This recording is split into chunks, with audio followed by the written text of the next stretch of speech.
بسم اللہ الرحمن الرحیم۔ زیارات بغداد شہر۔ مدار پر انوار حضرت امام دارقطنی رضی اللہ تعالی عنہ، آپ چوتھی صدی ہجری کے نامور تاجدار حدیث امام دارقطنی کے تذکرے کے بغیر چوتھی صدی ہجری کی تاریخ نامکمل رہتی ہے۔ آپ کا مکمل اسم گرامی ابو الحسن علی بن عمر قطنی البغدادی ہے۔ آپ کو حافظ مجود، شیخ الاسلام اور محدث کے نام سے یاد کیا جاتا تھا۔ بغداد شریف کے ایک محلہ دارقطن کی وجہ سے آپ کو دارقطنی کہا جاتا ہے۔ اپنے وطن میں علوم کے حصول کے بعد مختلف ممالک کا سفر کیا اور بڑے بڑے ائمہ کرام سے تعلیم حاصل کی۔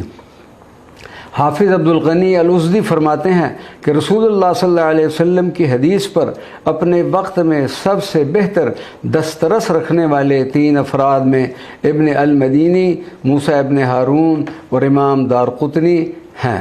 آپ کی تصانیف کی تعداد 80 سے زائد ہے۔ آپ حضرت معروف کرخی کے قرب میں دفن ہوئے۔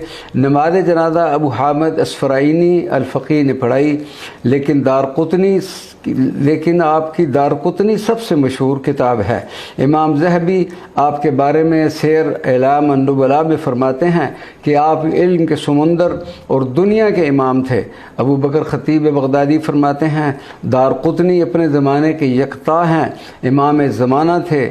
اس کے ساتھ صدوق، ثقہ، صحیح العقیدہ، علم حدیث کے علاوہ اور دوسرے علوم کے بھی ماہر تھے۔ الحمدللہ پہلی بار آپ کی بارگاہ مقدسہ معطرہ میں حاضری کی سعادت نصیب ہوئی۔ الحمدللہ علی ذالک۔